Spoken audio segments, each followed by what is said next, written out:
નમસ્કાર વિદ્યાર્થી મિત્રો, આજે આપણે બીએડ અભ્યાસક્રમ અંતર્ગત મનોવૈજ્ઞાનિક કસોટીઓના પ્રકાર એ વિશે સમજીશું. તો એમાં ઘણા બધા પ્રકારો જોવા મળે છે. 7 પ્રકાર છે. એમાં પ્રશ્નોના સ્વરૂપના માપદંડના આધારે મનોવૈજ્ઞાનિક કસોટીઓ, એના પેટા પ્રકાર છે: શાબ્દિક કસોટી, અશાબ્દિક કસોટી, ક્રિયાત્મક કસોટી અને બિનભાષાકીય કસોટી. ત્યાર પછીનું બીજું છે ઉદ્દેશ્યના માપદંડને આધારે મનોવૈજ્ઞાનિક કસોટીઓ. એમાં ઉદ્દેશ્યના માપદંડના આધારે એમાં પણ પેટા વિભાગ છે: બુદ્ધિ કસોટી, અભિયોગ્યતા કસોટી, વ્યક્તિત્વ કસોટી અને સિદ્ધિ કસોટી. ત્યાર પછીનો ત્રીજો પ્રકાર છે સંચાલન અવસ્થાના માપદંડને આધારે મનોવૈજ્ઞાનિક કસોટીનો પ્રકાર. તો એમાં પણ પ્રકાર છે વ્યક્તિગત કસોટી અને સામૂહિક કસોટી. ચોથો પ્રકાર જોઈએ તો પ્રતિક્રિયા આપવાના સમય મર્યાદાના આધારે મનોવૈજ્ઞાનિક કસોટીનો પ્રકાર. એમાં છે 2: વ્યક્તિગત શક્તિ કસોટી અને ગતિ કસોટી. ત્યાર પછીના 5મો પ્રકાર છે ગણતરીના માપદંડને આધારે મનોવૈજ્ઞાનિક કસોટીઓ. એના 2 પેટા વિભાગ છે: વસ્તુલક્ષી અને અનાત્મલક્ષી. પ્રમાણીકરણ માપદંડના આધારે મનોવૈજ્ઞાનિક કસોટીઓ. તેમાં શિક્ષક નિર્મિત કસોટી અને પ્રમાણિત કસોટીઓ. પ્રમાણિત કસોટી એટલે વેરીફાઈ કરેલી હોય ને મોટા મનોવૈજ્ઞાનિક કોઈએ કાઢેલી હોય એ. 7મો છે પરિમાણના અર્થઘટનના માપદંડના આધારે મનોવૈજ્ઞાનિક કસોટીમાં માનાંક સંદર્ભ કસોટી અને મૂલક સંદર્ભ કસોટી. ત્યાર પછી જોઈએ તો પ્રશ્નોના સ્વરૂપમાં માપદંડના આધારે મનોવૈજ્ઞાનિક કસોટીઓ છે. એમાં શાબ્દિક કસોટી જોઈએ. આ કસોટીમાં પ્રશ્ન વાંચી તેને સમજી તેનો ઉત્તર આપવાનો હોય છે. આ કસોટીને પેપર પેન્સિલ ટેસ્ટ પણ કહેવાય છે. આ કસોટી માટે વાંચવા લખવાની ક્રિયા પર જોર અપાતો હોવાથી તે બાબતની ક્ષમતાનો વિકાસ થાય છે. હવે અશાબ્દિક કસોટીઓ જોઈએ તો આ કસોટીમાં ભાષા ઉપર ઓછો ભાર મૂકવામાં આવે છે.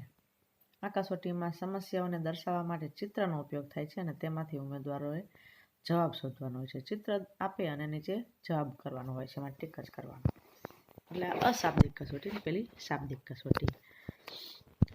એવી જ રીતના એની આગળ આપણને બીજા પણ A, B અને C ને D પ્રશ્નોના સ્વરૂપમાં 4 પ્રકાર છે. એમાં જોઈએ તો શાબ્દિક, અશાબ્દિક અને પછી C છે ક્રિયાત્મક કસોટી. આ કસોટીમાં અભિનય દ્વારા અથવા તો ચિત્ર દ્વારા ભાષાનો ઉપયોગ બોલવા માટે જ થાય છે અને તેના દ્વારા સમસ્યા દર્શાવવામાં આવે છે. અહીં જવાબ માત્ર ક્રિયા એટલે કે હસ્ત ઉપયોજન દ્વારા જ આપવાનો છે, નહીં કે બોલીને કે લખીને કે ચિત્ર દોરીને. ખાલી ક્રિયા કરીને જવાબ આપવાનો છે. બિનભાષાકીય કસોટી. આ કસોટીમાં ભાષાનો ઉપયોગ થતો નથી, એટલે કે સંકેતના માધ્યમથી આ કસોટી આપવાની હોય છે, ઈશારા દ્વારા. બીજા પ્રકારના પેટા વિભાગ જોઈએ તો ઉદ્દેશ્યના માપદંડને આધારે મનોવૈજ્ઞાનિક કસોટીઓ. એમાં છે બુદ્ધિ કસોટી. આ કસોટીનો ઉદ્દેશ્ય ઉમેદવારોની બુદ્ધિ માપવાનો હોય છે અને તે શાબ્દિક, અશાબ્દિક, લેખિત, મૌખિક, ક્રિયાત્મક વગેરેમાંથી કોઈ પણ હોઈ શકે છે. અભિયોગ્યતા કસોટી. અભિયોગ્યતા એટલે ઉમેદવારમાં રહેલી વિશિષ્ટ પ્રકારની શક્તિ અથવા તો આવડત. આ કસોટી દ્વારા તે શક્તિનું અથવા તો આવડતનું માપન કરવાનું હોય છે. વ્યક્તિત્વ કસોટી એના પછીની છે. તો આ કસોટી દ્વારા વ્યક્તિના વ્યક્તિત્વ, જેમ કે વ્યક્તિના લક્ષણો, રસ, વૃત્તિ વગેરેનું માપન કરવામાં આવે છે. ત્યાર પછી છે સિદ્ધિ કસોટી. આ કસોટીમાં કોઈ ઉમેદવાર કે વ્યક્તિ દ્વારા કોઈ વિશિષ્ટ ક્ષેત્રમાં મેળવેલી સિદ્ધિનું માપન કરવામાં આવે છે. જેમ કે ચેસ ચેમ્પિયન છે, એ બધી કસોટીઓ હોય એ મોટા પાયે કરવામાં આવે છે. મહાન ક્રિકેટરો છે, એ બધાની કસોટીઓ એ સિદ્ધિ કસોટીઓ કહેવાય. ત્રીજું છે સંચાલન અવસ્થામાં માપદંડને આધારે મનોવૈજ્ઞાનિક કસોટીઓ.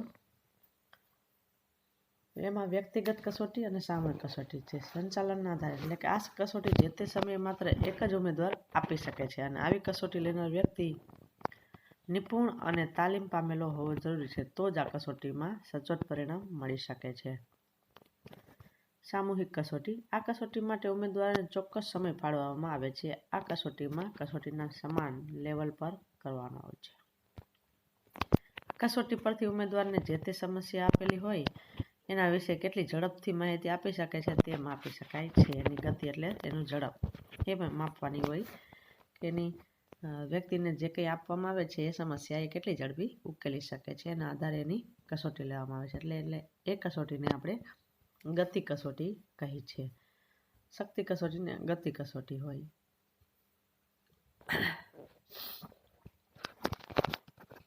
ત્યાર પછીનું છે 5મું, ગણતરીના માપદંડના આધારે મનોવૈજ્ઞાનિક કસોટીઓ. તો વસ્તુલક્ષી અને અનાત્મલક્ષી ગણતરીના આધારે આવી કસોટીમાં પ્રશ્નોના જવાબ ચોક્કસ હોય છે, તેથી નિર્ણાયક અથવા તો આત્મલક્ષી નિર્ણયો પ્રભાવી બનાવી શકતા નથી. વૈકલ્પિક પ્રશ્નો, ખરા ખોટા પ્રકારના પ્રશ્નો, જોડકા પ્રકારના પ્રશ્નો એ આ પ્રકારની કસોટીમાં પૂછાતા પ્રશ્નો છે.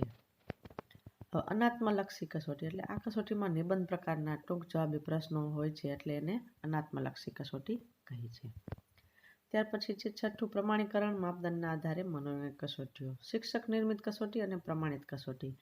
આ પ્રકારની કસોટી શિક્ષકો વર્ગખંડમાં વિદ્યાર્થીઓની વક્તૃત્વ ક્ષમતા એટલે બોલવાની સ્પીડ ચકાસવા માટે દરેક વિદ્યાર્થીઓની સરખામણી કરવામાં આવતી હોય છે. ટૂંકમાં કહીએ તો આ પ્રકારની કસોટી શિક્ષક તૈયાર કરે છે. શિક્ષક જે જાતે જ ગુણ તેમજ સંપૂર્ણ માહિતી આપતા હોય, સંપૂર્ણ પરીક્ષાની પેટર્ન નક્કી કરે છે, એટલે કે શિક્ષક નિર્મિત કસોટી. ત્યાર પછી છે પ્રમાણિત કસોટી. આ પ્રકારની કસોટી કોઈ તજજ્ઞ દ્વારા અથવા વિદ્વાન દ્વારા તૈયાર કરવામાં આવે છે. તેમાં નિશ્ચિત રીતે તૈયાર થયેલ પેટર્ન મુજબ અને ગુણાંક મુજબ તેમજ નક્કી થયેલા ધારાધોરણ પ્રમાણે જ કસોટી લેવામાં આવે છે. તેના પરથી વિદ્યાર્થીઓ ઉપરાંત શિક્ષકનું પણ મૂલ્યાંકન થતું હોય છે. દાખલા તરીકે બ્લુ પ્રિન્ટ દ્વારા પ્રશ્નોત્તરી તૈયાર કરી છે, પ્રમાણિત કસોટી કહેવાય. ત્યાર પછી 7મું છે પરિમાણના અર્થઘટનના માપદંડના આધારે મનોવૈજ્ઞાનિક કસોટીઓ. તો માનાંક સંદર્ભ કસોટી અને મૂલક સંદર્ભ કસોટી. વિદ્યાર્થી બીજા વિદ્યાર્થીઓની સાપેક્ષે કેટલો ચડિયાતો છે એ કસોટી દ્વારા નક્કી કરી શકાય છે. માનાંક એટલે એકબીજાની સરખામણી. મૂલક સંદર્ભ એટલે વિદ્યાર્થીને ચોક્કસ નક્કી કરેલા હેતુઓને અનુલક્ષીને કેટલું આવડ્યું તેનું માપન આ કસોટી દ્વારા કરવામાં આવે છે. આવી રીતે મૂલક એટલે એનું મૂલ્ય કાઢવું કે કેટલું આવડે છે, આટલામાંથી આને કેટલું આવડ્યું છે એ. તો આમ આપણે આ 7 પ્રકારની મનોવૈજ્ઞાનિક કસોટીના પ્રકાર જોયા. હવે જોશું મનોવૈજ્ઞાનિક કસોટીનો એક નમૂનો. તો અમુક નમૂના અલગ અલગ હોય છે, સ્વનો હોય, વ્યક્તિત્વનો હોય, બુદ્ધિનો હોય. આવી વિદ્યાર્થી મિત્રો, આજે આપણે મનોવૈજ્ઞાનિક કસોટી આઈક્યુ ટેસ્ટનો એક નમૂનો લેવાના છીએ. તો દેસાઈ એક મનોવિજ્ઞાન છે, એના દ્વારા શાબ્દિક અશાબ્દિક સમબુદ્ધિ કસોટી એનો આપણે નમૂનો અહીંયા લીધેલ છે. તો એમાં કસોટી જે પત્રો આપેલા છે, પ્રશ્નો હોય અને નીચે એના MCQમાં જવાબ આપેલા હોય છે. જો અહીંયા એક નમૂનો દેસાઈનો શાબ્દિક અને અશાબ્દિક સમબુદ્ધિ કસોટી, વ્યક્તિગત નથી, સમબુદ્ધિ કસોટી છે. આપણે જોઈ શકીએ છીએ એ મુજબ અહીંયા લખેલું છે.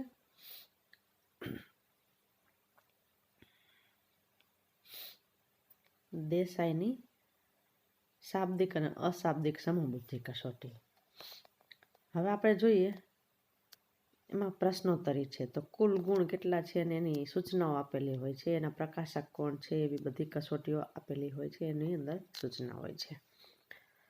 તો આપણે જોઈ શકીએ છીએ કે અહીંયા એની સૂચના છે, પછી અહીંયા મહાવરા કસોટી છે એવું લખેલું. અહીંયા એવું લખ્યું છે કે દરેક પ્રશ્ન વાંચો અને અપેક્ષિત ઉત્તરોમાંથી જે ઉત્તર આવતો હોય તે અનુક્રમ દર્શાવતા અક્ષર આસપાસમાં એમાં જો લખ્યું છે એમાં સાચું કરવાનું એમ. તો અહીંયા આવી સૂચના આપી છે. ત્યાર પછી અહીંયાથી એનો પ્રશ્ન ચાલુ થાય છે.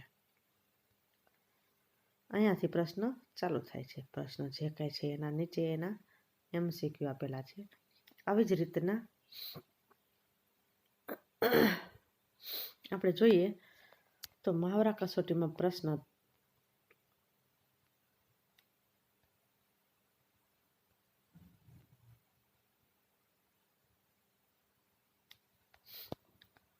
તો જો આમાં લખ્યું છે પેલું, નીચેનામાંથી શું બીજાથી બધું જુદું પડે છે.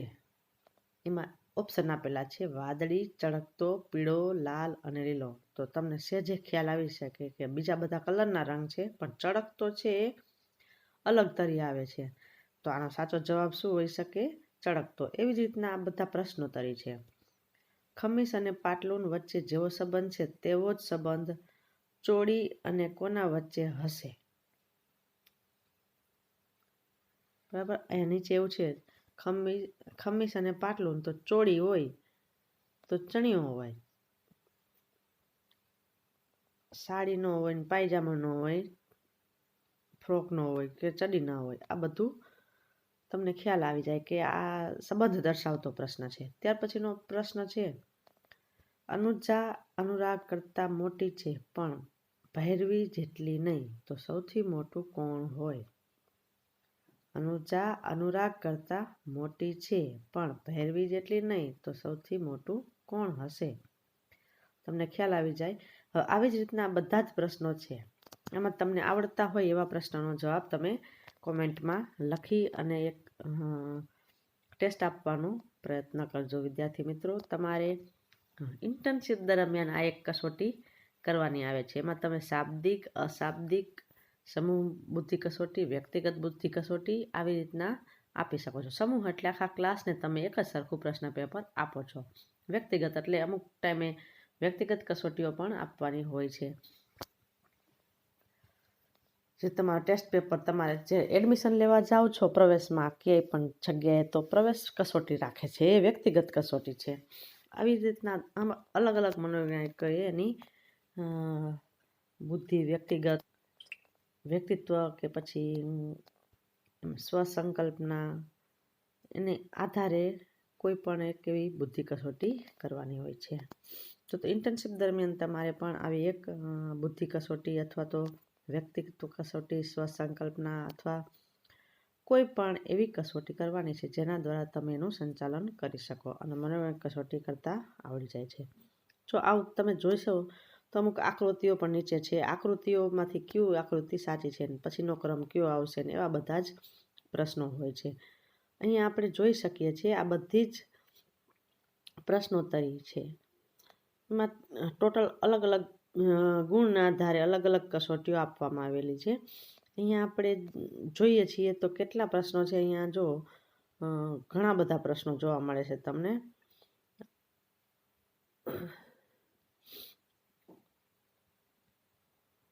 100 માર્ક્સ નહીં, 88 માર્ક્સનું એક પેપર છે દેસાઈનું.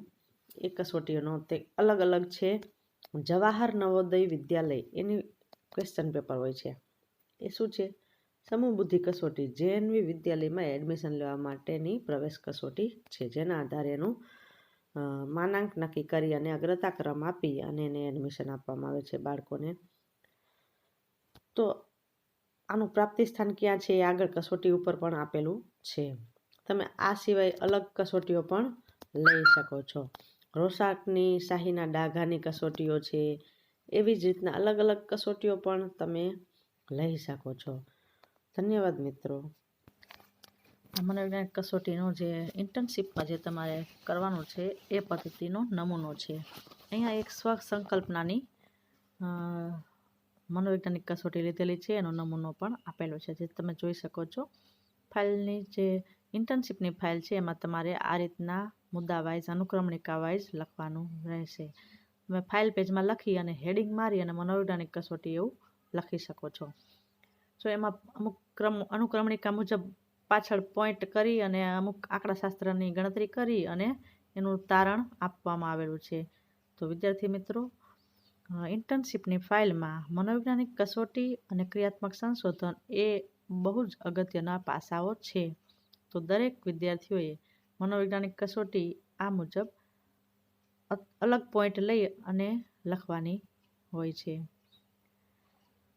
તમે તમારી રીતના અલગ પણ સ્વસંકલ્પનામાં લીધેલી છે, પણ તમે બુદ્ધિ કસોટી, વ્યક્તિગત કસોટી, જો આગળ નમૂનો આપેલો છે બુદ્ધિ કસોટીનો છે, એવી રીતના રોસાકની શાહીની ડાઘાની કસોટી પણ લઈ શકો છો, અલગ અલગ લેવી.